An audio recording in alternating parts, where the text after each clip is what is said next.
Peuple de Guinée, bonjour. Je voudrais parler à l'intention des Guinéens vivant en Guinée, des Guinéens vivant à l'extérieur, sans aucune exclusion. Je voudrais plus particulièrement parler à l'intention du Front National pour la défense de la Constitution, FNDC. Je voudrais parler à l'intention de l'opposition républicaine, OR, parler à l'intention de la convergence de l'opposition démocratique, COD. Je voudrais également parler à l'intention du président de la République et de tout son gouvernement, savoir toutes les institutions dites républicaines. Je voudrais m'adresser au peuple de Guinée, encore je le dis une fois, en commençant par lui dire bonjour et en commençant par l'encourager de sa bravoure, par l'encourager de sa détermination pour son bien-être. Aujourd'hui, nous ne sommes pas sans savoir que nous avons un ennemi en commun. C'est celui du troisième mandat, c'est celui de la nouvelle constitution. Et ceux qui soutiennent ce troisième mandat, ceux qui soutiennent ces projets de nouvelle constitution ne sont autres que des prédateurs du pays qui sont déjà connus il y a plusieurs années. Le président de la République, le 4 septembre 2019, s'est adressé à la nation avec un discours rempli de pièges, composé essentiellement de trois parties. Première partie, rien que des vanitiers. En disant « Je suis à l'écoute de la nation », ma préoccupation a toujours été le bien-être du peuple de Guinée, ma préoccupation a toujours été la paix. Nous connaissons l'histoire récente de ces pays. Certes vrai que nous sommes jeunes, mais nous avons participé à la prise du pouvoir de 1984. Bon, nous n'avons pas participé, on était encore très jeunes, mais nous avons participé à la gestion de ces pouvoirs pendant 30 ans environ, je vais dire comme ça. Mais la vérité est que si l'opposition ne comprend pas ce qui se passe, l'opposition est dans un grand piège. Sans même laisser FNDC, tout le peuple de Guinée, parce que qui parle de FNDC aujourd'hui fait allusion au peuple de Guinée. Tout FNDC, tout le peuple de Guinée est dans un piège. Il ne faudrait pas qu'on continue avec les mêmes discours, en détournant le peuple de son objectif. L'objectif du peuple de Guinée, c'est quoi? C'est qu'il y ait des élections libres et transparentes en 2020, organisées sans le président de la République. L'objectif du peuple, c'est le départ du président de la République à partir de 2020. L'objectif, c'est le respect et la défense de notre Constitution. L'objectif, c'est de s'opposer vigoureusement à ces projets de nouvelle Constitution pouvant aboutir à un troisième mandat ou à un pouvoir à vie pour le professeur Alpha Condé. Deuxièmement, dans le discours, il a parlé d'une éventuelle concertation qui sera, très bien sûr, d'après ses précisions, dirigée par le Premier ministre qui a déjà déclaré sa position au peuple, à l'opinion nationale et internationale. D'abord pour vous dire que cette concertation sera faite à dessein. Moi personnellement, la question que je me pose, pourquoi cette concertation? La concertation n'a aucun sens d'exister. Il a fait un pléonasme d'insistance en précisant quoi? Que les élections seront préparées avant 2020. Ça, c'est une évidence, Monsieur le Président de la République. Mais la vérité est qu'il ne faut pas analyser son discours. Il faut analyser ce qu'il n'a pas dit. Aujourd'hui, il a piégé toute l'opposition. Comment? Il a confié certaines responsabilités au chef de file de l'opposition et son parti, dont ceux-ci ne peuvent pas remplir. Je voudrais parler de l'installation des démembrements de la CENI dans les CESPI, dans les CEPI, dans les CECI. Il y a une injustice totale et une violation flagrante de notre constitution et de notre code électoral. Mais beaucoup pensent que c'est en faveur de l'UFDG, c'est faux. Le président de la République ne fera absolument rien en faveur de l'UFDG. Je le dis à l'intention du président de l'UFDG. Et là, c'est le Dalé Diallo. Alpha Condé ne fera absolument rien en votre faveur. Sachant que vous avez un cœur de paix, un cœur de partage,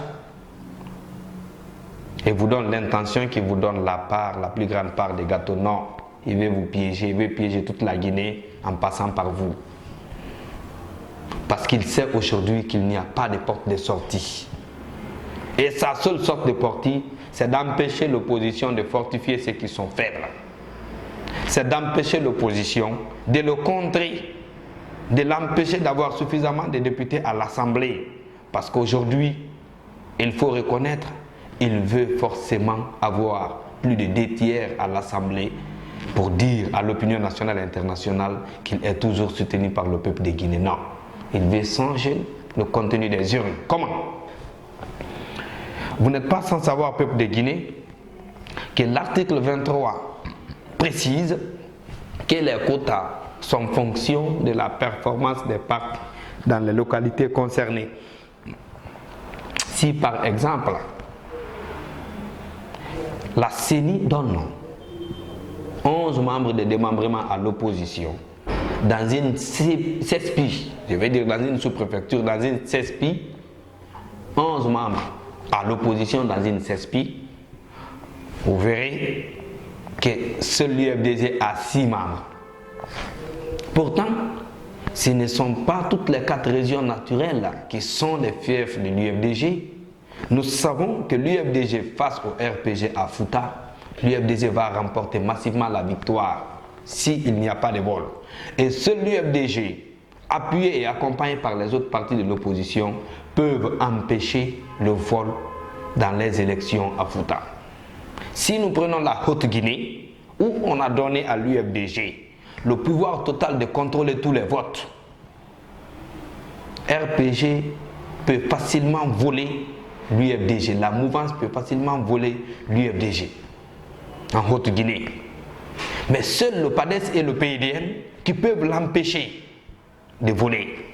Quand nous prenons la Basse-Côte, telle qu'à Matam par exemple, un exemple flagrant, la mouvance ne pourra jamais voler l'UFR. Alors, qu'est-ce qu'il fallait faire? Il fallait non seulement être dans l'esprit de l'article 23, mais aussi éviter la gourmandise. Parce que la vérité, c'est que l'UFDG seul ne peut pas contrôler les votes en Haute-Guinée, l'UFDG seul ne peut pas contrôler les votes en Guinée forestière, l'UFDG seul ne peut pas contrôler les votes en Basse-Guinée, l'UFDG seul ne peut pas contrôler les votes à Fouta. Mais si vous vérifiez sur la liste des démembrements de la CENI à travers le pays, du côté de l'opposition, le total pouvoir est donné à l'UFDG de contrôler tout le vote parce que tout simplement la mouvance sait qu'elle peut facilement voler et changer les votes dans les urnes quand l'UFDG est dans certaines localités telles que la Haute-Guinée ou la Guinée forestière ou même la Basse-Côte. Puisqu'il faut se dire la vérité, dans certaines zones, le parti du chef de file de l'opposition est fort. Par contre, dans d'autres, il n'est pas fort. Si par exemple, on donnait, l'opposition se comprenait pour dire à l'UFR par exemple, tu gères la Basse-Côte avec les autres partis de l'opposition, mais tu es le seul responsable. Tu agis pour ne pas qu'on vole dans les votes. On dit à l'UFDG, tu t'occupes du Fouta et de certaines jeunes de la Basse-Côte, parce qu'il ne faut pas exclure que l'UFDG est très forte, à Ratoma par exemple, à Kindia par exemple, parce que le PADES a raflé tous les militants du RPG en Haute-Guinée. Ça, c'est une réalité incontestée, excepté quelques-uns qui sont des véritables prédateurs ou qui sont en contact direct avec les prédateurs de ces pays. Et là, ne peuvent pas voler devant le PADES en union avec le PIDN. Mais si la responsabilité totale revient à l'UFDG de contrôler le vote en Haute-Guinée, je vous assure que ça sera une véritable opportunité pour la mouvance de voler facilement les élections en sa faveur et d'avoir suffisamment de députés. Et c'est la même chose qui peut se répéter en forêt. C'est la même chose qui peut se répéter en Basse-Côte, peut-être un peu à Fouta, parce que c'est son fief, il faut le reconnaître. Donc, le professeur Alpha Condé, président de la République, content de ces petits jeux, sachant qu'il peut facilement voler en responsabilisant l'UFDG de contrôler les votes partout en Guinée, a annoncé un discours de piège au peuple de Guinée rempli de faux espoirs. Je voudrais interpeller et impliquer la conscience de l'opposition de comprendre ceci, plus précisément de l'UFDG, que la mouvance ne va rien faire en sa faveur et que l'opposition ne doit point compter sur ses gouvernements. Même le ministère qui est techniquement la CENI, la mouvance ne doit non plus pas compter sur la CENI. Pardon, excusez-moi, l'opposition ne doit non plus pas compter sur la CENI. L'opposition doit compter sur elle-même. L'opposition doit accepter de fortifier ceux qui sont les plus faibles parmi elles. L'opposition doit accepter de se donner la main pour dresser au mur cet ennemi commun.